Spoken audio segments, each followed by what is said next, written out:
ایسا آدمی ہے جو گناہگار نہیں ہے؟ جب غصہ آدمی کا بیٹھتا ہے، نتیجہ جب سامنے ہوتا ہے، ارے یار کیا بتا، افطاری کرنا آسان ہے، افطاری کے ثواب کو بچا کے رکھ پانا مشکل ہے۔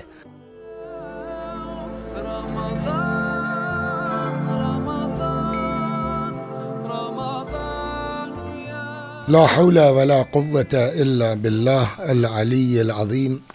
اعوذ باللہ من الشیطان الرجیم۔ بسم اللہ الرحمن الرحیم۔ الحمد للہ وصلی اللہ علی رسول اللہ۔ الہی انطقنی بالہدی والہمنی التقوی۔ گفتگو ہماری چل رہی ہے رسول اللہ صلی اللہ علیہ وآلہ وسلم کے اس مشہور خطبے کے سلسلے میں جو حضرت نے شعبان کے آخری جمعے میں ارشاد فرمایا تھا، رمضان کے آنے سے، ماہ مبارک رمضان کے آنے سے پہلے، جو مشہور ہے ہمارے یہاں خطبہ شعبانیہ کے عنوان سے۔ کل جو گفتگو ہوئی وہ یہاں پہنچی تھی کہ حضرت نے فرمایا توبوا الی اللہ من ذنوبکم، اللہ کی بارگاہ میں توبہ کرو اپنے گناہوں سے، وارفعوا الیہ ایدیکم بالدعاء فی اوقات صلاتکم، نماز کے اوقات میں ہاتھوں کو اللہ کی طرف بلند کر کے دعا مانگو، فإنها افضل الساعات، یہ بہترین وقت ہے کہ ینظر اللہ فیہا بالرحمت الی عبادہ، کہ ایسے موقع پر اللہ اپنے بندوں پر رحمت کی نگاہ ڈالتا ہے۔ یجیبہم اذا ناجوا، جب یہ اس کو پکارتے ہیں خدا ان کی پکار کو سنتا ہے، ویلبیہم اذا نادوا، جب وہ اس کو پکارتے ہیں تو وہ لبیک کہتا ہے، وَيَسْتَجِيبُ لَهُمْ إِذَا دَعَوْا، جب یہ دعا کرتے ہیں اللہ ان کی دعاؤں کو مستجاب کرتا ہے۔ پھر فرماتے ہیں کہ یا ایھا الناس، اے لوگو، ان انفسکم مرہونۃ باعمالکم، تمہارا نفس، تمہاری جان مرہون ہے، رہن ہو چکی ہے، گرو ہو چکی ہے تمہارے اعمال کی، ففکوہا، تو اپنی جان کو چھڑاؤ اس رہن سے، کس کے ذریعے سے؟ بے استغفارکم، خدا کی بارگاہ میں استغفار کر کے۔ دیکھیے توبہ کی بات ابھی آ چکی ہے، پھر پیغمبر فرماتے ہیں کہ تمہارے اعمال کی بنا پر تمہارا نفس جو ہے وہ مرہون ہو چکا ہے، رہن ہو چکا ہے، گرو ہو چکا ہے، لہٰذا اس کو چھڑاؤ تم اللہ کی بارگاہ میں استغفار کے ذریعے سے۔ سوال یہ ہے کہ اوپر تو کہہ چکے ہیں نا توبوا الی اللہ من ذنوبکم، پھر یہ کیوں کہا جا رہا ہے ففکوہا باستغفارکم، اپنے نفس کو چھڑاؤ اللہ کی بارگاہ میں استغفار کر کے اپنے اعمال سے۔ دیکھیے ایک چیز کی طرف میں آج جو اس جملے کے ذیل میں، بلکہ ہو سکتا ہے دو چیزیں گزارش کی جائیں، کہ عام طور پر کون ایسا آدمی ہے جو گناہگار نہیں ہے، جس سے کوئی گناہ سرزد نہیں ہوا؟ اب ظاہر سی بات ہے کہ جب ہم سب گناہگار ہیں تو توبہ تو کرنا ہی پڑے گا، لیکن توبہ کے ساتھ سب سے بڑا مسئلہ یہ ہے کہ ہم اللہ کی بارگاہ میں استغفار کرتے ہیں، چاہتے ہی ہے کہ اللہ ہمارے سارے گناہوں کو معاف کر دے، لیکن اس سے بڑا مسئلہ جو سامنے آتا ہے کہ بھائی دنیا میں ہمارے ساتھ بھی تو کسی نے کچھ کیا ہے۔ اب وہ بیچارہ اگر شرمندہ ہوتا ہے اور آ کر کے ہم سے کہتا ہے کہ مولوی صاحب معاف کر دیجئے، ہم کو جلال ہے، ہم کو غصہ ہے، کسی قیمت میں معاف نہیں کروں گا، میں مر جاؤں گا مگر معاف نہیں کروں گا، اب تو قبر میں جاؤں گا اس سے پہلے دل سے بات نکل نہیں سکتی۔ سوال، بھیا جب آپ خود دوسرے کو معاف کرنے کو تیار نہیں ہیں تو پھر آپ کو کیا حق ہے کہنے کا کہ اللہ ہم کو معاف کر دے؟ بے شک خدا معاف کرتا ہے، لیکن جس بندے سے آپ ناراض ہیں اور معاف کرنے کو تیار نہیں ہیں وہ بھی تو اللہ ہی کا بندہ ہے نا۔ لہٰذا آج اس رخ سے گفتگو کرنا ہے کہ پہلے ہم ایک دوسرے کو معاف کرنا سیکھیں، اس کے بعد بارگاہ الہی میں توبہ اور استغفار کریں، وہ جلدی قبول ہوگا۔ اچھا یہ جو ہوتا ہے، میں اس پر ہو سکتا ہے اسی ایپیسوڈ میں ہو یا ہو سکتا ہے اگلے میں آئے، تو دونوں کو الگ الگ بھی کیا جا سکتا ہے۔ آج اس پر ہوگی کہ ہم اگر ہمارے ساتھ کسی نے کچھ کر دیا ہے اور وہ شرمندہ بھی ہے، ہماری بارگاہ میں آتا ہے کہ صاحب غلطی ہو گئی معاف کر دیجئے، ہم کیوں نہیں تیار ہوتے معاف کرنے کے لیے؟ اگر وہ سبب سمجھ میں آ جائے تو شاید پھر معاف کرنا ہمارے لیے آسان ہو جائے۔ دیکھیے، جو سب سے بڑی چیز ہے کہ جس کی بنا پر آدمی کسی کو معاف کرنے پر تیار نہیں ہوتا، پہلے اس پر بات کر لیں، پھر معاف کرنے کے فوائد کیا اس پر بات ہوگی۔ دیکھیے، سب سے بڑا مسئلہ یہ ہے کہ آدمی جو ہے وہ بڑی جلدی جلال میں آ جاتا ہے، غیظ میں آ جاتا ہے، غصے میں آ جاتا ہے، اور چنانچہ جب غصے میں آتا ہے تو اس کا نتیجہ یہ ہوتا ہے کہ اس غصے کی بنا پر آدمی ایک دوسرے کو معاف کرنے کے لیے تیار نہیں ہوتا۔ لہذا پہلے ہم آج گفتگو کرتے ہیں کہ دین غصے کے بارے میں کیا کہتا ہے۔ پہلے میں ایک دو روایتیں سناتا ہوں، پھر ایک روایت آپ کو مرحوم شیخ صدوق رضوان اللہ علیہ کی کتاب ہے خصال، اس میں سے ایک روایت نقل کرتا ہوں، پھر وقت رہا تو آگے دیکھا جائے گا۔ چنانچہ یہاں امیر المؤمنین مولا سلام اللہ علیہ سے روایت ہے، اور یہ روایت غرر الحکم سے انہوں نے نقل فرمائی ہے۔ قال الامام علی علیہ السلام بکثرت الغضب یکون الطیش ایاک والغضب، امام فرماتے ہیں خبردار، بچو غضب سے، بچو غصے سے، فاولہ جنون وآخرہ ندم، غصے کی ابتدا آدمی باؤف ہو جاتا ہے، پاگل، دیوانہ، غصے میں کچھ آگے پیچھے نہیں سوچتا کہ اس کا نتیجہ کیا ہوگا، اور جب غصہ آدمی کا بیٹھتا ہے، نتیجہ جب سامنے ہوتا ہے، ارے یار کیا بتائیں، بہت بڑی غلطی ہو گئی۔ امام فرماتے ہیں اولہ جنون، غصے کی ابتدا دیوانگی ہے، پاگل پن ہے، وآخرہ ندم، اور آخرت اس کی شرمندگی ہے۔ چنانچہ امام صادق علیہ السلام فرماتے ہیں، خوب توجہ کیجیے آپ، اور اس پر اگر کنٹرول کر لے گئے نا، الحمدللہ آدمی کامیاب ہے۔ چابی یہی ہے انسان کی جو ہے وہ عظمت کی۔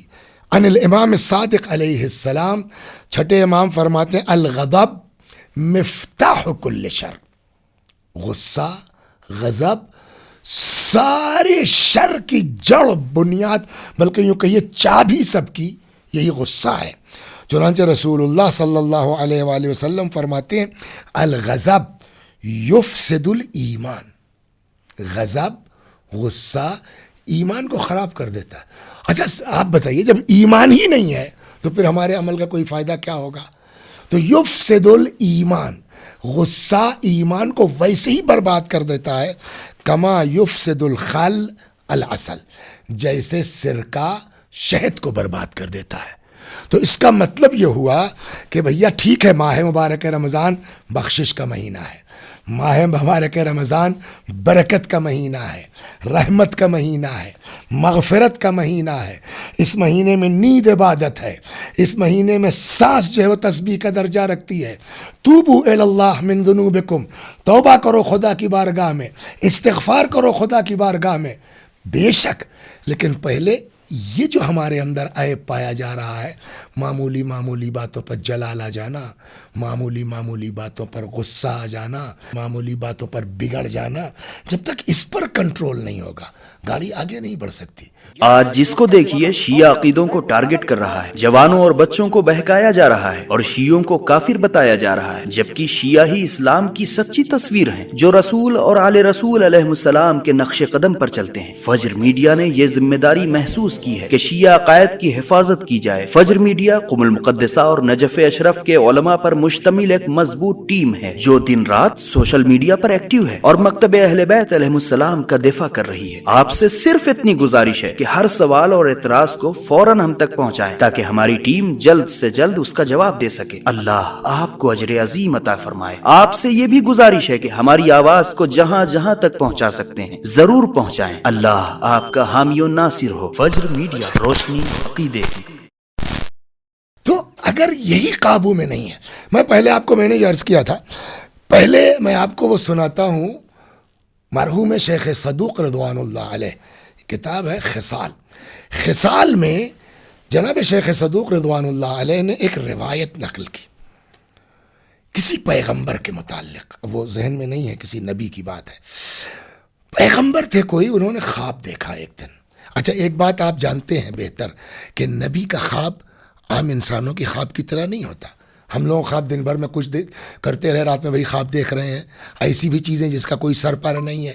لیکن نبی کا خواب وہ حکم خدا ہے، امر الہی ہے. تو پیغمبر نے خواب دیکھا کہ صبح آپ کو 5 کام کرنا ہے. پہلی چیز جو ملے اس کو کھا جائیے. یہی ہمارا موضوع ہے، بقیہ تو ضمناً بات ہے، روایت تھوڑی سی نقل کر دیتے ہیں. دوسری چیز جو ملے اس سے چھپا دیجئے. تیسری چیز جو ملے اس سے فرار کیجئے. چوتھی چیز جو ملے اس کو مایوس مت کیجئے. 5ویں چیز جو ملے اس کو پناہ دے دیجئے. نبی کا خواب حکم الہی ہے، وہ خواب نہیں ہے. صبح اٹھے، پہلی چیز کیا تھی؟ جو چیز ملے اسے کھا جانا. جیسے ہی گھر سے نکلے سامنے دیکھا بڑا سا کالا پہاڑ. یا اللہ، اب کیا کریں؟ حکم خدا یہ ہے کہ جو پہلی چیز ملے اسے کھا جانا. یہ پہاڑ کہاں کھا لیں گے، اتنا سے تو منہ بنا ہوا ہے. دیکھیے، ہم میں اور انبیاء علیہم السلام میں ایک بنیادی فرق ہے، یا مومنوں کہہ لیجئے، کہ ہم لوگ کام کرنے سے پہلے یہ دیکھتے ہیں کہ اس کا نتیجہ کیا ہوگا. اللہ والے نتیجے کے اوپر نہیں بھاگتے. ہماری رسپانسبلٹی کیا ہے، ہم کو حکم کیا ہے، ہماری ذمہ داری کیا ہے. نتیجہ نکلا الحمدللہ، نہیں نکلا تو جو ہم کو ادھر سے آرڈر ہے ہم نے اپنی ذمہ داری پوری کر دی ہے. اور ظاہر سی بات ہے کہ نبی کو یہ پتا ہے کہ خدا ناممکن چیز کا حکم نہیں دے سکتا، اور ہو سکتا ہے کہ خدا یہ دیکھنا چاہتا ہو کہ کتنا اطاعت کرتے ہیں. ہم چلتے ہیں کھانے کے لیے، پہاڑ کیسے کھائے گا؟ لیکن حکم خدا ہے، آگے بڑھے. وہ چیز چھوٹی ہونے لگی، چھوٹی ہونے لگی، اور قریب بڑھے، چھوٹی ہو گئی. ہاتھ بڑھایا، لقمہ بن گیا، منہ میں.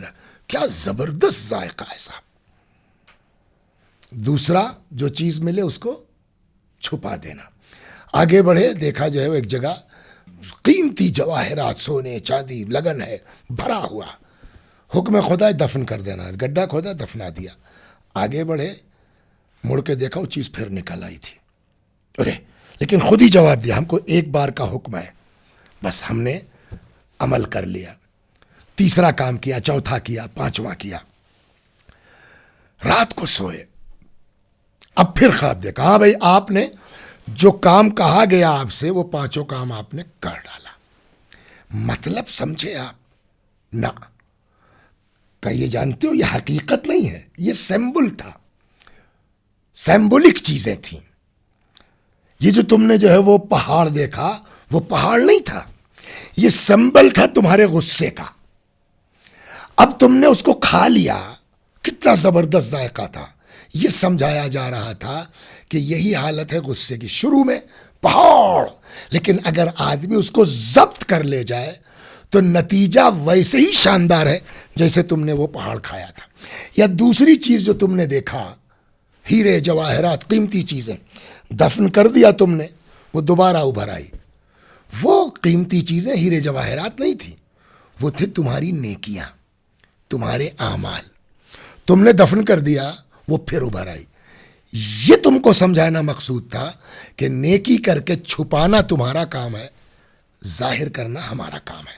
خیر بقیہ ہم کو نہیں مطلب، خالص ہمارا موضوع یہ ہے کہ غصہ اگر آدمی ضبط کر لے جائے، اگر آدمی غصے کو پی لے جائے تو نتیجہ اتنا شاندار ہوتا ہے کہ ابھی آپ کو خصال کی روایت نقل کی گئی. جب آدمی روزہ ہوتا ہے، ایک خاص بات تو یہی ہے کہ جب آدمی بھوکا ہوگا، جب آدمی پیاسا ہوگا، تو بھوک پیاس میں کچھ زیادہ ہی غصہ آتا ہے. اور ابھی آپ کو روایت نقل کی گئی کہ امام فرماتے ہیں کہ الغضب یفسد الایمان، غصہ ایمان کو فاسد کر دیتا ہے. اسی طریقے سے جیسے اصل کو، شہد کو سرکہ برباد کر دیتا ہے. اب معلوم ہوا صاحب افطار کا بڑا ثواب ہے، اس پر بات آگے آئے گی ابھی اس میں اگلے ایپیسوڈ میں، لہذا اس کو نہیں چھیڑنا چاہتا، آگے بات آئے گی. افطار کا بڑا ثواب ہے. آپ نے سوچا بھائی افطار ہونی چاہیے. اچھا یہ بھی ہے کہ اس سے پہلے روایت نقل کی گئی کہ اگر کوئی خود سے آ جاتا ہے تو ٹینشن مت لو، جو ہے وہ حاضر کر دو. لیکن اگر کسی کو مدعو کیا ہے تو تکلف لہ، اس کے لیے اہتمام ہونا چاہیے. اب آپ نے افطار کی دعوت دی ہے کچھ لوگوں کو, تو ذرا یہ بھی ہو جائے, ذرا پکوڑی بھی ہو جائے, ذرا یہ بھی ہو جائے, ذرا وہ بھی ہو جائے. خود کو تو مولوی صاحب کو کچھ کرنا نہیں ہے. مولوی صاحب نے تو زبان ہلا دی, 15 آدمیوں کی افطار بننی ہے. اب اس میں ظاہر سی بات ہے کہ صرف آپ ہی روزہ نہیں ہے نا, وہ بیچاری بھی تو روزہ ہے, وہ بچیاں بھی تو روزے سے ہیں. اب جناب کو بار بار غصہ آ رہا ہے, بےہودے ہو تم لوگ, نالائق ہو تم لوگ. تو جتنا ثواب نہیں ملا ہم کو افطار کروانے کا, اس سے زیادہ تو جو ہے بچوں کے اوپر, بیوی کے اوپر غصہ کر کے ہم نے اپنا ایمان برباد کر دیا ہے. اس لیے ہم نے یہ سوچا کہ یہ گزارش آپ کی خدمت میں پہلے کر دی جائے کہ ماہ مبارک رمضان بخشش کا مہینہ ہے, مغفرت کا مہینہ ہے. رسول اللہ نے فرمایا توبوا الی اللہ من ذنوبکم, اور امام صادق علیہ السلام نے یہاں تک فرمایا کہ اگر اس مہینے میں کوئی بخشا نہیں گیا تو پھر پورے سال اس کے بخشے جانے کی کوئی توقع اور امید نہیں ہے, لہذا اس مہینے میں توبہ کرو. لیکن توبہ سے پہلے بھیا خود تو دوسروں کو معاف کرنا سیکھو مولوی صاحب. اگر آپ کے عقیدے پر کوئی انگلی اٹھائے تو فوراً فجر میڈیا کو کال یا میسج کریں. شیعہ عقیدوں کی حفاظت ہم سب کا فریضہ ہے. یوٹیوب پر ابھی ہم سے جڑیں. فجر میڈیا, روشنی عقیدے کی. دوسروں کو معاف کرنے کے لیے آپ تیار نہیں ہیں تو پھر کیسے آپ خدا سے معافی مانگنا چاہتے ہیں؟ تو لہذا 2 چیزیں, بے شک رمضان مغفرت کا مہینہ ہے, رحمت کا مہینہ ہے, برکت کا مہینہ ہے, توبہ کا مہینہ ہے, استغفار کا مہینہ ہے. مگر مولانا صاحب خدا کی بارگاہ میں استغفار کرنے سے پہلے تم دوسروں کو معاف کرنا سیکھو, تم دوسروں کو جو ہے وہ بحل کرنا سیکھو. جب تک تم دوسروں کو معاف نہیں کرو گے کس منہ سے اللہ سے معاف کرنے کے لیے تیار ہو؟ ایک چیز. دوسری چیز میں آپ کو ایک روایت اس میں کہہ دوں, اس کا جو بہت بڑا اثر ہوتا ہے کہ اگر آج ہم دوسرے کو معاف کرتے ہیں تو ہو سکتا ہے یہ معاف کرنا خود سبب بن جائے کل کو قیامت میں کہ اللہ تبارک و تعالی ہم کو معاف کر دے. لیکن معاف کب کر پائیں گے؟ جب ہمارے اندر یہ بری صفت, میں خود اس کا شکار ہوں, میں جو کہہ رہا ہوں آپ کی بارگاہ میں تو بہت شریف آدمی نہیں ہوں, آدمی کو غصہ آ جاتا ہے. کہہ اس لیے رہا ہوں کہ ماہ مبارک رمضان ہے, آپ میرے لیے دعا کیجئے, میں آپ کے لیے دعا کروں کہ یہ بری عادت, یہ بری لت جو غیظ و غضب کی ہے, اللہ تبارک و تعالی ہم سب سے اس چیز کو دور کرے, غصے سے, جلال سے, تاکہ ہم ایک دوسرے کو معاف کرنا سیکھیں. اور جب یہ جذبہ ہو جائے گا تو انشاءاللہ پروردگار عالم ہم کو بھی ضرور معاف فرمائے گا. انشاءاللہ اس معافی کے سلسلے میں غضب کی بات ہو گئی, بقیہ بات انشاءاللہ اگلے والے حصے میں آپ کی خدمت میں کل عرض کرتا ہوں کہ معاف کرنا کتنا بڑا ثواب رکھتا ہے. لیکن ایک چیز یاد آ گئی ہے آپ کی خدمت میں, اس کو بھی میں نقل کرتا چلوں کہ غصے پہ اگر آپ نے قابو پا لیا تو پھر آدمی کہاں سے کہاں پہنچ جائے گا اس کا ہم آپ اندازہ نہیں لگا سکتے. اور جب آپ اماموں کی زندگی کا مطالعہ کریں گے نا, ایسے اوقات آئے ہیں جب امام حسن سلام اللہ علیہ کو غصہ آنا چاہیے تھا, آدمی آ کے گالیاں بک رہا ہے نا, اور امام کیا کہہ رہے ہیں, بھوکے ہو, سواری نہیں ہے, کھانا لے لو, سب کچھ دینے کو تیار ہے نا. یہ کیوں ہے؟ یہ یہی ہے تاکہ ہم کو سکھائیں کہ دیکھو اگر تم واقعاً اپنے آپ کو شیعہ کہتے ہو اور تمہارا عقیدہ یہ ہے کہ یہ لوگ تمہارے امام ہیں تو اپنے امام کی راہ پر چلو. تمہارے اماموں نے کیسے برداشت کیا ہے؟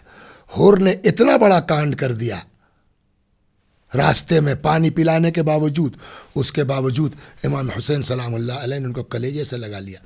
امام کاظم علیہ الصلوۃ والسلام, انشاءاللہ اگلے اس میں نقل کرتا ہوں, وقت گزرتا جا رہا ہے, کتنا سب لوگوں نے حضرت کو ستایا. امام کاظم علیہ السلام کا تو لقب ہی پڑ گیا تھا کاظم الغیظ. قرآن بھی کہتا ہے والکاظمین الغیظ والعافین عن الناس. اور ایک بات میں آپ کی خدمت میں عرض کر دوں کہ اگر واقعاً ہم اپنے آپ کو شیعہ کہتے ہیں, ایک داستان آپ کو سناتا ہوں میں, ہمارے اور آپ کے چوتھے امام, امام زین العابدین علیہ السلام, یہ لوگ اس طرح پڑھاتے تھے نا اپنے یہاں نوکروں کو, غلاموں کو, کنیزوں کو, کہ ان کے اندر جو ہے وہ صلاحیتیں پیدا ہو جاتی تھی. چنانچہ روایت کہتے ہیں کہ ایک دن امام زین العابدین سلام اللہ علیہ کے ہاتھ پر کنیز پانی ڈال رہی تھی، فسقط الابریق، لوٹا گر گیا. امام نے اسی صرف سر اٹھایا، دیکھا، وہ ڈر گئی، فوراً اس آیت کی تلاوت کرتی ہے، والکاظمین الغیظ. امام نے فرمایا کظمت غیظی، جاؤ غصہ پی گیا میں. پھر وہ کہتی والعافین عن الناس.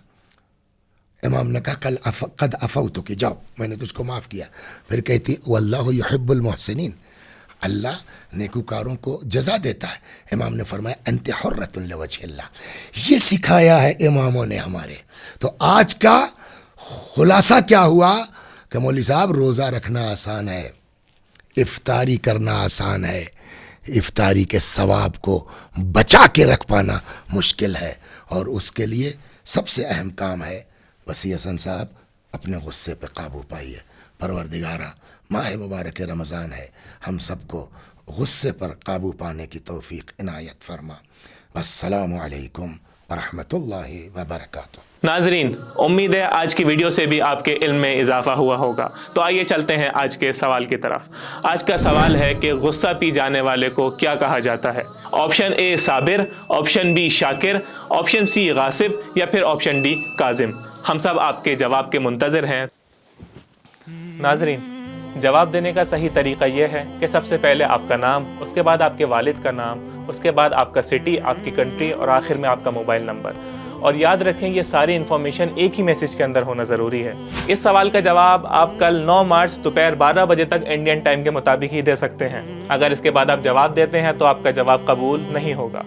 صحیح جواب دینے والے اور شرکت کرنے والے کے علاوہ سب سے زیادہ شیئر کرنے والے 10 افراد کو بھی بہترین انعام سے نوازا جائے گا.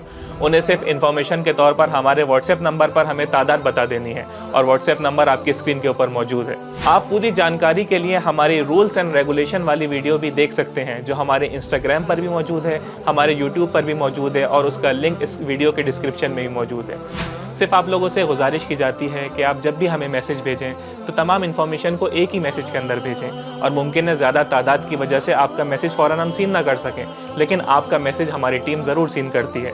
تو آپ سے گزارش یہ بھی ہے کہ اپنے میسج کو بار بار ریپیٹ نہ کریں، کہ جس کی وجہ سے ہمارا پورا سیکوینس، ہماری پوری ترتیب خراب ہو جاتی ہے. قرعہ کے ذریعے سے صرف اور صرف 5 افراد کے نام آتے ہیں کہ جن کی حوصلہ افزائی کے لیے ہم ان کو انعام بھی دیتے ہیں. لیکن یاد رکھیں یہ مادی انعام ہے. در حقیقت وہ اصلی انعام جو اللہ سبحانہ و تعالیٰ کی جانب سے ہے وہ آپ سب کے لیے ہیں. وہ جو آپ کے علم میں اضافہ ہو رہا ہے، جو آپ وقت کے امام کے قریب ہو رہے ہیں، جو آپ اللہ سبحانہ و تعالیٰ کے قریب ہو رہے ہیں، اس کا انعام ہم آپ کو نہیں دے سکتے، بلکہ اس کا انعام آپ کو اللہ سبحانہ و تعالیٰ دینے والا ہے. اس نیت کے ساتھ آپ شرکت کریں اور ہمیں بھی اپنی خاص دعاؤں میں ضرور یاد رکھیں. والسلام علیکم ورحمۃ اللہ.